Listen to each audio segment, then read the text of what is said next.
नमस्कार दोस्तों, मैं सुरजीत सिंह और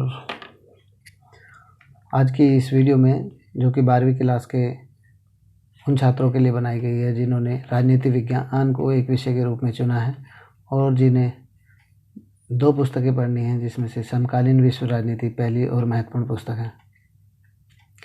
दोस्तों, समकालीन विश्व राजनीति के पुस्तक के आज अध्याय 1 शीत युद्ध के दौर के बारे में हम पढ़ेंगे। शीत युद्ध के दौर अध्याय की शुरुआत, जैसा कि आप सबको पता है, क्यूबा मिसाइल संकट से शुरू होती है। क्यूबा मिसाइल संकट एक ऐसी घटना थी जो कि 1962 में घटित हुई। इस घटना के पीछे जो प्रमुख कारण रहा है उसको हमें 1 वर्ष पीछे जा कर के देखना होगा दोस्तों, क्योंकि 1961 में अमेरिका ने बे ऑफ पिग्स की तरफ से क्यूबा में घुसपैठ का प्रयास किया, क्योंकि क्यूबा के भीतर क्यूबा का शासक फिदेल कास्त्रो थे, जो कि साम्यवादी शासन से वहाँ सरकार चला रहे थे। अमेरिका नहीं चाहता था कि वहाँ पर फिदेल कास्त्रो और साम्यवादी शासन हो, इसलिए वह वहाँ पर एक कठपुतली सरकार स्थापित करके फिदेल कास्त्रो को हटाना चाहते थे। इस बात की चिंता फिदेल कास्त्रो को भी थी और सोवियत संघ के राष्ट्रपति निकिता क्रुश्चेव को भी थी। दोनों ने ही मिल बैठकर इस समस्या का समाधान यह निकाला कि क्यूबा की रक्षा के लिए सोवियत संघ को वहाँ पर मिसाइल तैनात कर देनी चाहिए, और सोवियत संघ ने क्यूबा में परमाणु मिसाइल तैनात कर दी। इस घटना की जानकारी अमेरिका को 3 सप्ताह के बाद लगी। अमेरिका के राष्ट्रपति उस वक्त जॉन एफ कैनेडी थे।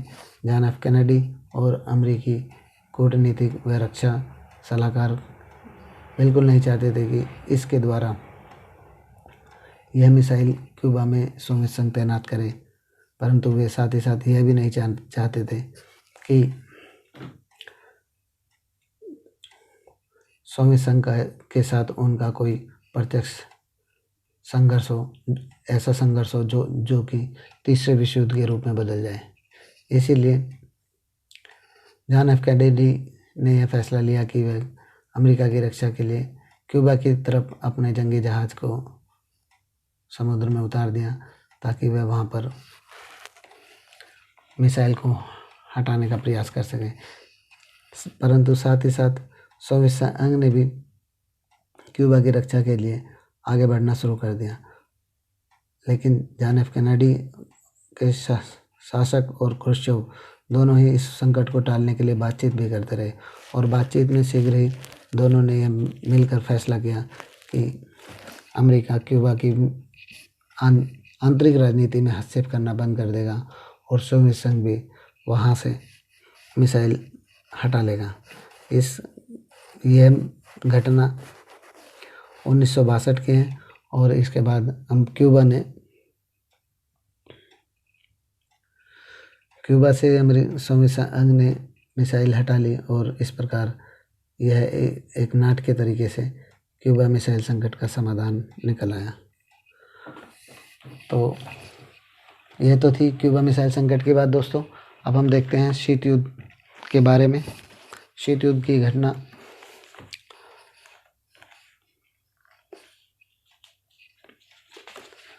शीत युद्ध, जैसा कि आप जानते हैं, एक ऐसा युद्ध है जिसमें महाशक्तियाँ आपस में कभी प्रत्यक्ष रूप से नहीं लड़ी। महाशक्तियों से मेरा आशय है अमेरिका और सोवियत संघ, जिसे यूएसएसआर भी कहा जाता है।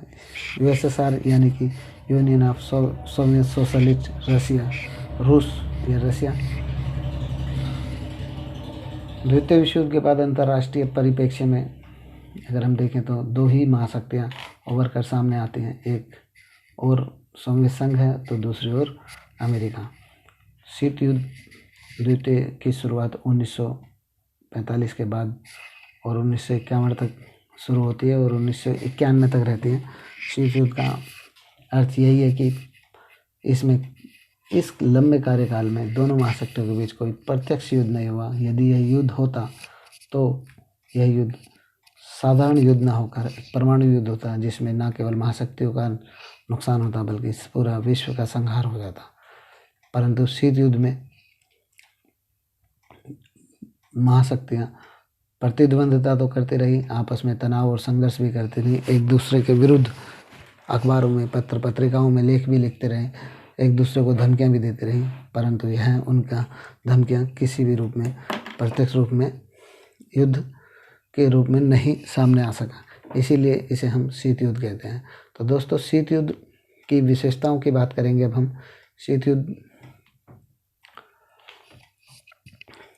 के लंबे कार्यकाल में हम देखते हैं कि यह एक ऐसा कार्यकाल था जिसमें सैन्य गठबंधनों का युग था। ये इसमें अमेरिकी खेमा हो चाहे सोवियत संघ, दोनों ने ही एक दूसरे के विरुद्ध अपने आप को सैन्य गठबंधन करके मजबूत करते रहे। इसमें पश्चिमी खेमा या पश्चिमी गुट, जिसकी अगुवाई अमेरिका कर रहा था, उसने 1945 में अप्रैल 1945 में नाटो संगठन बनाया। यूरोप के महत्वपूर्ण फ्रांस, इंग्लैंड, ब्रिटेन, जर्मनी नहीं दोस्तों, जर्मनी नहीं था इसमें, जर्मनी का आधा हिस्सा इसके साथ था। इन्होंने 1945 में नाटो बनाया, नॉर्थ अटलांटिक ट्रीटी ऑर्गेनाइजेशन, जिसको हम उत्तरी अटलांटिक संधि संगठन भी कहते हैं। इसमें 12 देश शामिल थे। यह विश्व का सबसे बड़ा सैन्य संगठन रहा। इसके साथ साथ मध्य एशिया में सेंट्रल ट्रीटी ऑर्गेनाइजेशन बनाई गई, जिसको कि बगदाद पैक्ट के रूप में जाना गया। बगदाद पैक्ट की को ही बाद में सेंटो कहा गया। दोस्तों, अमेरिकी गुट सैन्य गुटों की से रक्षा करने के लिए सोवियत संघ भी पीछे नहीं रहा। उसने भी वार्सा पैक्ट किया और इसमें पूर्वी यूरोप के देशों के साथ मिलकर एक सैन्य संगठन बनाया, जिसकी स्थापना वार्सा पैक्ट द्वारा हुई। और इसमें दोनों ही गुटों में यह कहा गया कि ये सभी संगठन में शामिल सभी देशों में से यदि किसी एक देश की संप्रभुता पर भी आक्रमण होता है तो उस आक्रमण का जवाब सभी सहयोगी देश मिल करके देंगे। इसके अलावा इसकी शीत युद्ध के काल की एक और महत्वपूर्ण विशेषता यह थी कि यह काल हथियारों के निर्माण, मिसाइलों के परीक्षण और सैन्य क्षमता के बढ़ाने पर जोर देता रहा। इससे विश्व में एक तृतीय विश्व युद्ध का संकट हमेशा ही सामने खड़ा रहा और इस संकट के कारण महाशक्तियां एक दूसरे के सामने अनेकों बार ऐसे अवसर आए कि लगा विश्व को कि अब तीसरा विश्व युद्ध दोनों महाशक्तियों के बीच हो जाएगा। इसके अतिरिक्त शीत युद्ध की विशेषता थी कि यह कार्यकाल में विचारधारा की श्रेष्ठता की लड़ाई थी। शीत युद्ध जो था एक विचारधारा की श्रेष्ठता की लड़ाई थी दोस्तों। इसमें श्रेष्ठता की ऐसी लड़ाई जिसमें दोनों महाशक्तियों के बीच में आपसी मतभेद था। क्योंकि मतभेद इसलिए था क्योंकि अमेरिका पश्चिमी गुट को शामिल पूंजीवाद और लोकतंत्र का समर्थक था, वहीं सोवियत संघ समानता और साम्यवाद का बढ़ावा देना चाहता था। इस महाशक्तियों के बीच हमेशा प्रतिस्पर्धा राजनीतिक, आर्थिक और सैन्य रूप से चलती रही। इसके अलावा दोनों महाशक्तियां परमाणु शक्ति संपन्न थी होना था। शीत युद्ध की विशेषताओं में परमाणु संपन्न होने से विश्व में के दोनों ही संगठन एक दूसरे को डिटरेंस कर सकते थे, यानी कि प्रतिसंतुलित कर सकते थे। नियंत्रण संतुलन का सिद्धांत काम करता था इस वक्त, क्योंकि दोनों ही संगठन के महाशक्तियों के पास परमाणु शक्ति थी। इसलिए कोई भी आपस में प्रत्यक्ष रूप से युद्ध नहीं करना चाहता था, क्योंकि यदि यह युद्ध होता तो यह युद्ध कोई साधारण युद्ध नहीं होता, यह युद्ध परमाणु युद्ध होता। और इस युद्ध से न केवल महाशक्तियों को नुकसान होता बल्कि पूरी मानव जाति इसके माद द्वारा नष्ट हो जाती। तो साथियों, अब देखते हैं हम शीत युद्ध के कारण। शीत युद्ध के कारण प्रमुख कारण थे कि दोनों महाशक्तियों के बीच वैचारिक मतभेद था। एक तरफ जहां अमेरिका पूंजीवाद और लोकतंत्र का समर्थक था, वहीं दूसरी ओर समाजवाद, साम्यवाद और नागरिक स्वतंत्र समानता का पोषक था। शीत युद्ध का एक अन्य महत्वपूर्ण कारण यह भी रहा कि 1945 के बाद अमेरिका के विदेश मंत्री जॉन मार्शल द्वारा एक यूरोप के आर्थिक पुनर्निर्माण के लिए योजना चलाई गई, जिसे मार्शल योजना कहते हैं। मार्शल योजना के माध्यम से आर्थिक द्वितीय विश्व युद्ध में जर्जर हुए यूरोप को अब बड़ी धनराशि आर्थिक मदद के रूप में दी गई।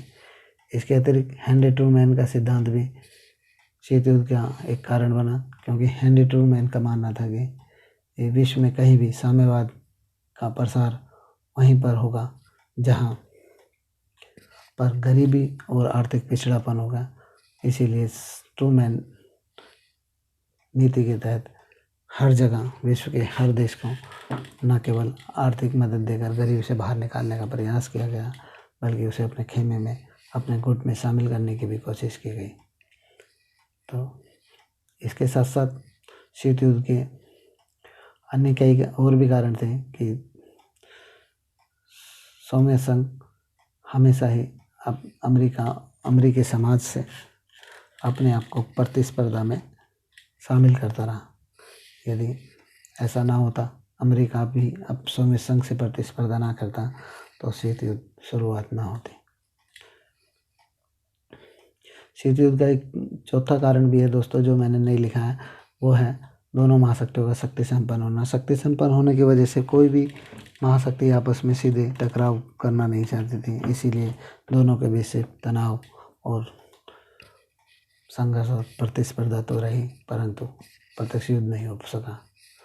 तो ये तो शीत युद्ध के कारण थे दोस्तों कुछ। अब आइए अब देखते हैं शीत युद्ध के दायरा। शीत युद्ध के दायरे का अर्थ है कि वे घटनाएं जो महाशक्तियों के गुटों में शामिल देशों के, उनके पड़ोसी देशों के साथ या वैचारिक रूप से विपरीत विचारधारा के देशों के साथ संघर्ष हुआ।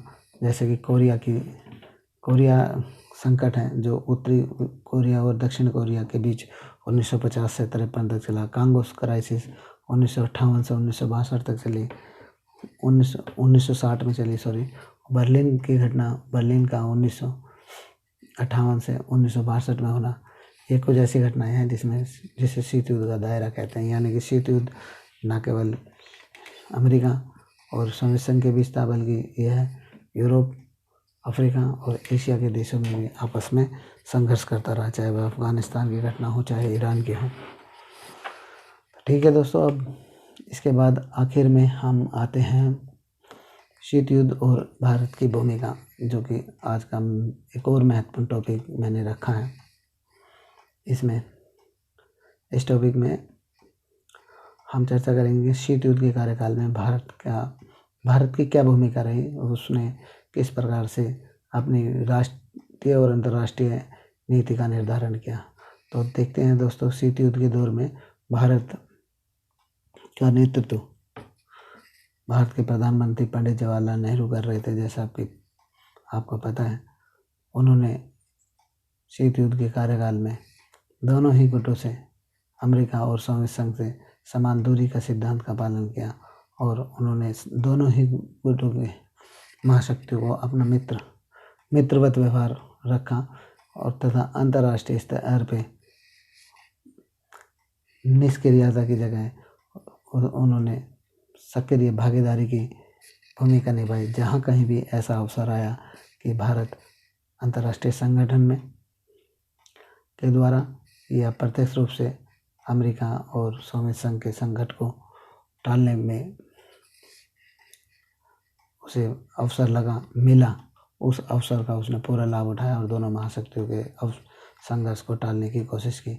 इसके अतिरिक्त इस कार्यकाल में, शीत युद्ध के लंबे कार्यकाल में, भारत एक विकासशील देशों का, थर्ड वर्ल्ड की दुनिया का एक उभरता हुआ नेतृत्व दिया उसने, और उनके लिए एक नया मंच भी तैयार किया, जिसे हम नाम के रूप में जानते हैं, नॉन अलाइन मूवमेंट, गुट निरपेक्ष आंदोलन, शीत युद्ध की में ही भारत की महत्वपूर्ण भूमिका यह भी रही कि उसने तीसरी दुनिया के उन उपनिवेशों को जो अभी स्वतंत्र नहीं होते हैं उनकी आवाज़ बनकर भी भारत उभरा और हर मंच पर उसने भारत ने उन देशों को स्वतंत्रता के लिए आवाज़ उठाई। थैंक यू दोस्तों, ये आज का मेरा टॉपिक था, इसे मैंने समाप्त कर दिया है और अगली वीडियो में इसी से शीत युद्ध के दौर से जुड़ा वही मैं अब इसके श्रेष्ठ टॉपिक को के ऊपर अपनी वीडियो बनाऊंगा। यदि आपको यह मेरी वीडियो अच्छी लगी हो तो इसे ज़रूर लाइक करें और शेयर करें, सब्सक्राइब करें और कमेंट बॉक्स में कमेंट ज़रूर लिखें ताकि कोई भी कमी इसमें रह गई है, मुझसे कुछ गलती हुई है तो उस पर मैं अपनी आने वाली वीडियो में सुधार करके आपके सामने दोबारा आ सकूं। धन्यवाद।